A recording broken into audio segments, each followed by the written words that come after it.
Good morning. Welcome back. Kent Bain with Nine Business Group and Elevate Your Business Spotlight interview. We have Michael Dargie today.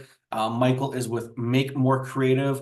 Welcome, Michael. Please introduce yourself, but most importantly, your company, what you guys do, what makes it fun, what makes you different than everybody else. Welcome. Kent, thanks so much for having me. This is great. I'm so excited to be here. So I own a company called Make More Creative based in Calgary, Alberta, Canada, and we help companies find, shape, and share their stories around the world. So we do that through a brand methodology that I had created over the course of my career called Brand Jitsu. And the idea is to get very, very clear very quickly on the core of your brand and how that ripples out into the world. I love that. Brand Shih Tzu. Did I say Jitsu. that right? Brand Jitsu, not Shih Tzu. Brand Jitsu. Yeah, Shih So Tzu what is, is a dog. Jitsu is the Japanese word for so, technique or art. okay, give us the overlay. Give us the overlay. What does that look like without sharing corporate secrets? What does Oh, that sure. mean to you? What is the process you help your clients do? Great question. So I'll go back in time a little bit. So I'd started my own agency back in about 2006. And what I found before then, I was a communications director at a big company that worked with like Fortune 100 brands. And what I found when I moved into running my own company is I wanted to help the little guys show up like the big guys. So take the lessons I had learned with the big ones and apply them to the smaller brands. And I found throughout the course of, building this company up that I was getting asked the same question a lot. So I'd like a new logo, or can you make me a website? Can you make me some sales collateral? I'm like, yeah, of course I can. That's what I love doing. So much fun. And I can create something that looks like it's been around for a long time, even if you are just showing up in the world. So getting some corporate maturity, some design behind it that adds credibility. That makes sense. And so during the course of this, being asked these questions all the time, I was just like, well, there has to be a better way to educate people on what matters most and where we need to start the conversation, as opposed to, I just need a new logo, make it blue. Because that doesn't help. Well, I mean, yes, I can make a nice logo, it can be blue, but unless we know what it is that you're doing, how is it going to resonate with your market or the audience that's paying attention to it? So I created this system, a methodology called Brand Jitsu, which basically literally translates to the technique of telling your story. That's what it comes down to.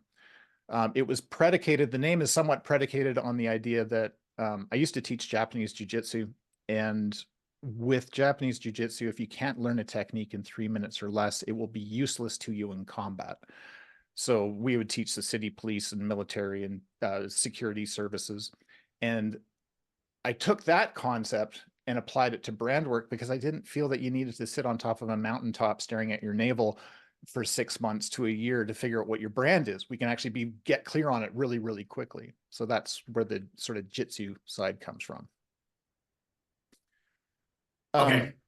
Yeah, You've go said ahead. the word brand a few times now. And Yeah. so when I think about brand, and maybe most people do, it's a logo. But I get the sense from what I'm hearing from you, it's a little more in depth than that. So can you kind of explain kind of what it means to have a brand and all the other nuances that are important behind it? Because to your point, I want a logo to be blue, but I think brand is more than that. So kind of take us through the next step, if you will, in that process to really help delineate or differentiate between a logo and a brand.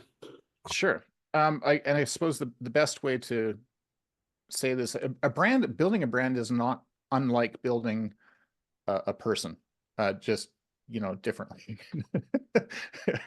So the idea is that a brand is the story, is the thing that exists. It's the experience. It is all the pieces that you think of when you think of a company. So logo is part of it.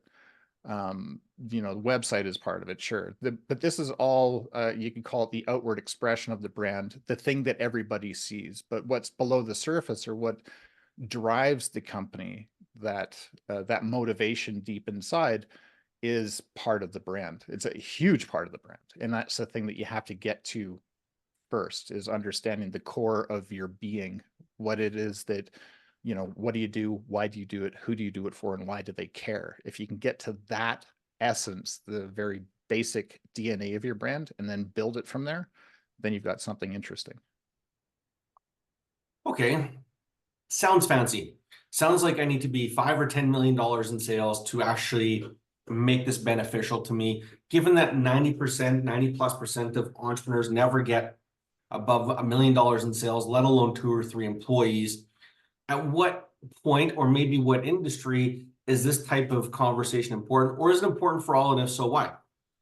Great question. I think that I do have a hammer, and not everything looks like a nail, but I do believe that the brand, figuring out your brand DNA is the very first thing that you should do with any company, large or small. It is the thing that will allow you to differentiate yourself, and perhaps not be a commodity, and fight for price, but fight for the truth of why you're doing what you're doing. I think that any company should be doing this right from word go. And if you haven't done it, you're already moving along. This is a great opportunity to step back and be like, okay, do I need to pivot this brand? How do I do that? Answer those 4 questions. What do you do? Why do you do it? Who do you do it for? Why do they care? If you connect your why, not to crib Simon Sinek, but your why, the purpose behind why you're doing what you're doing, with the value that you bring to your customer or the heroes of the story, then you've got something very, very special.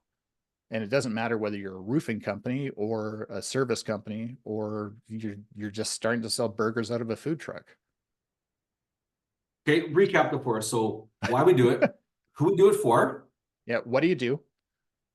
Why do you do it? Who do you do it for? Why do they care?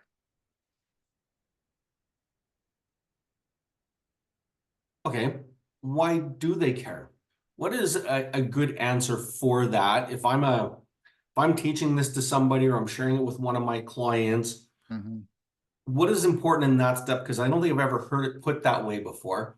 So what is important in that question of an entrepreneur sitting down, thinking about their brand, working with somebody and going, why do they care? So who's they? Their customer?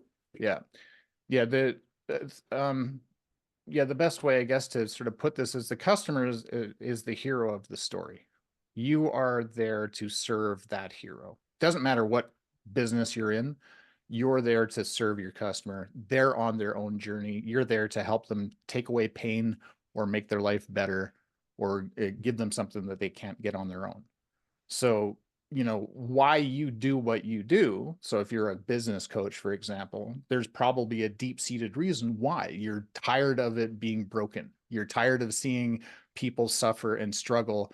And maybe you had a really personal experience with that, and you're just like, I'm going to fix that. I'm going to make that wrong right again. And then your customer, the hero of the story, is going to be the person who needs that coaching. They need to find somebody that they resonate with, that your passion matches with their purpose and their need. Okay, love it. So let's go one step further into marketing in general. We've covered brand, thank you. Yeah. But in 15, 20 years, 25 years of being around marketing and branding, Yeah. what would you say would be the 3 or 4 biggest changes in marketing? And what would be 2 or 3 things that really haven't changed, but quote unquote, as far as strategies or methodologies, have stood the test of time? Great questions. So I'll start with one at a time. So I think that the one thing that hasn't changed is people connect with story, whatever that happens to be. I look at Dollar Shave Club as a great example of, the founder telling his story in a fun and quirky way that we could resonate with, that there was a truth there, that we were all sick and tired of spending $20 on razors. This is ridiculous. So he hit on a truth, and then he told that story in a fun and entertaining way that engaged me as a potential customer. And I became a customer, Dollar Shave Club. So I'm not getting any money for that plug whatsoever, but I connected with that story because it spoke to me. So that hasn't changed. That hasn't changed throughout the history of marketing and advertising. If you connect with the customer on a personal level, then you could have a customer for life.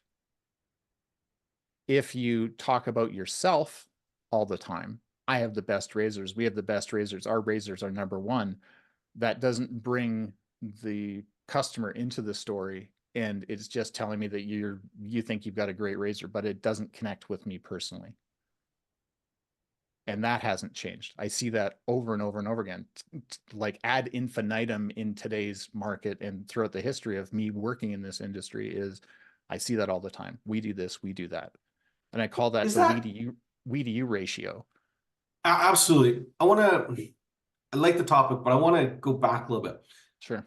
The first 10 years of my career I spent with Imperial Oil, big brand, but it never felt to me like in the 90s and early 2000s that big companies had that people connect stories in their marketing.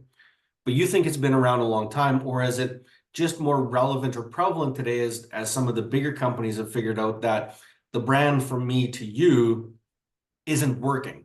Has there been a shift, or is it just what I'm starting to see now because I'm around it more? Well, maybe Or it's what you're. Go ahead. maybe can you give us an example maybe of a company that 25 years ago got it right and had that Um, story yeah, component? I'll go back a little further than that, because this is one of the times that I think one of the first times a company that became a huge brand got it right when they're still little.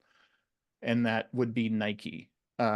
Nike, when they first came out, one of their first ad campaigns was it was basically a magazine ad full page that just said there is no finish line.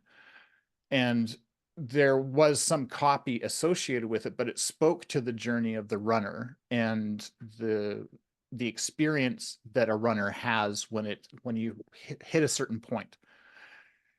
And that spoke deeply to people who were runners, where it wasn't talking about a shoe. It wasn't talking about, it didn't even show a shoe in the ad. It just showed the experience. And I think this is one of the best examples that I could give for, Nike wasn't big back then. I mean, they were coming up, but it wasn't the, top three brand that they are today. But I feel that that ad campaign itself is what helped propel it to that, because it doesn't matter whether it's, oil or gas or, sneakers. You're selling to humans. It is always a human to human connection, and people buy from people, and they buy to improve their story. Oh, I like that. People buy to improve their stories.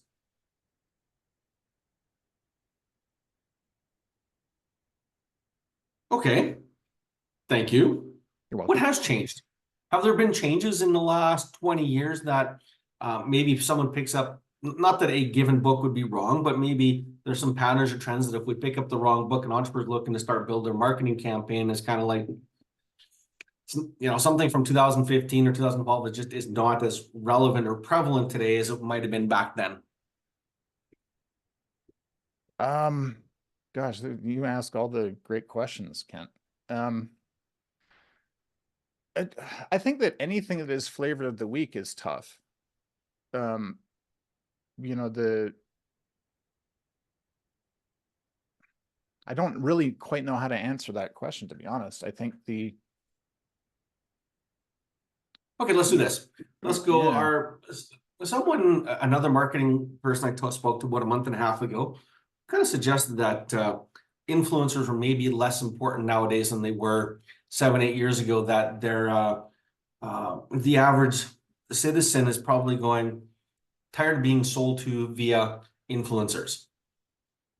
So thank you for that. That's actually that's a great jumping off point. So, um, I think that I have mixed feelings about influencers, but I think that we need to understand what an influencer actually is. And I think I could take you back again and not mean just focus on footwear, but I had a great conversation with Joe Foster, the founder of Reebok. And just before they really took off, there was a guy in LA that was doing sales for him. And I'm just going to completely compress this story, so apologies to those involved. But essentially, this guy was on the West Coast, and he was seeing the trend of women going into gyms to do aerobics. And he went to Joe, again, compressed story, and said, "Hey, we need these shoes for these women doing aerobics." He's just like, long story short, they ended up doing like, I think 200 pairs of shoes. And this guy took those shoes and he gave them to people that were running the classes. So this was, I think, one of the first instances of influencer marketing, Sure. in that he just put them on the feet of the women who were running the classes. The women who were in the classes saw them on the feet of their coaches, and they said, "Oh my God, I need these shoes." And so people bought the shoes. They weren't being sold to, they were just being used by somebody who influenced the market. And I think that that's the thing we need to be really careful of when we talk about influencers is, are they actually influencing, or are they just like, "Oh my God, like I totally love this stamp and you should buy it." Cool. I love it. No, that was amazing. Thank you so much for that. So can you give us some examples maybe now of, I don't know, if we think on a smaller scale, a company at 1 or 2 or 5 million, whether it be business to business or business to consumer, of a way in which a company in today's world could do something similar. So maybe it is a clothing company or a food company, something like that, where we don't have to pay thousands of dollars or tens of thousands of dollars to the, oh my goodness me, you gotta buy my thing. Yeah. Can you give us some examples of maybe some companies you have worked with, or maybe make something on the spot that might be, this is where that would be? Because I can't go put my business coaching hat on your head and you walk around going, I coach with Kent. Yeah, However, sure. there might be some other examples we could work with. Well, yeah, I think that's great. I don't think that there's a quick fix. I mean, here's the one thing is, just to go back to the Reebok example for a sec, is that you had these women, wearing these shoes at the front of class, but it wasn't like they saw them and instantly in that moment, they're just like, "Oh, we need those shoes." Instead, it was like over time, and they saw the benefit that they were getting at the gym, and they saw the person who was leading it and how healthy they were and the benefit they were having. And then they, made some connections that these shoes look different and super cool. So it's this whole, trajectory. They showed up consistently. So I think that that would be a really key point to all of this, is no matter what you do, show up consistently, show up truthfully. If you're if you're a building materials company, or let's do this, a business coach, what are some different places that a business coach could show up that might be a little unexpected, but you could show up to support somebody in their journey no matter what? So let's just say that you decide to join the parkrun.ca, for example. And maybe you can volunteer your services there. Maybe you can set up a little refreshments table, Kent's refreshment, and again, I'm just making this stuff up, but Yeah, go. if you show up in a way that people aren't necessarily expecting, and you're not selling to them, but you're supporting their journey somehow, they're going to make that connection that here's a guy that, supports my journey. Here's a guy who gets it. I mean, it's a pretty lame example. It's not very well thought out, but I think No, it's important though. I don't think it is. I mean, it's something that I've struggled with for 17 years, because I mean, the founder of Action Coach originally, I would say a lot of his marketing, I mean, 30 some years now, but a lot of his content originally was about him as the authority. And that was, to me, it never resonated with me. I was very much more of maybe, and I could never figure out why the disconnect was, but as the story methodology of marketing became more aware to me, it made sense now as to why I didn't resonate with Brad's messaging all the time. Right. Fast forward, I think there's a ton of value in that. If a person, i.e. a business coach, shows up for an individual who's on a journey of any sort and supports them, there's that halo marketing effect, if you will. Okay, he's there to support people on a journey, so the brand transference isn't as hard. Is that what you're trying to say? Yeah. Love Yeah, it. you just said it better. And I think that you're probably why you didn't resonate with the other thing is because it was, even though you want to be the expert, sometimes there's this saying, achieve but don't boast of the results, achieve but don't, oh God, what was it? Oh, achieve results but not through force. Force is followed by loss of strength. The idea being that if you push your agenda and you show people just how important you are, people will not appreciate how important you are. But if you, in the military, they call it leading from the front. you will do what, do what you're asking your troops to do, and they'll follow you anywhere. And I think that leading by example is such a huge part of this. And sometimes the example doesn't mean I'm a coach and I'm the best coach. Just show up. That's massive. Thank you for that insight. Any other changes that you've seen that, or maybe patterns coming that business owners need to be aware of, or entrepreneurs that kind of go, maybe the trend is falling out of favor and maybe not as good? Or if you don't like that question, maybe we'll go the other way is, are there different platforms maybe that would work better for business to business or business to consumer or retail versus food? Kind of two questions. You can pick one if we can unstun your thought process there. It's good. Choose your own adventure. So I think the social media thing is what jumps to mind immediately, and where to be on that platform. And I think that that's something that any business of any size these days has a lot to contend with, because I look at smaller companies believe they need to be everywhere all the time, all at once. And it's if you look at any user on their phone, they're just scrolling through, tap, tap, like, scrolling through, tap, tap, like. I mean, good companies are using that really great content to set the hook and to come back to those people later. Most people aren't. They're just, yelling at the top of their lungs, along with everybody else who is also yelling at the top of their lungs, and nobody's being heard. Sometimes it's the people who whisper that get heard best. Okay. Now the fun off-color question. If there was a pirate or a thief in your business, what would they be stealing from you? Oh, okay. Well, I have a soft spot for pirates, so we'll say thief.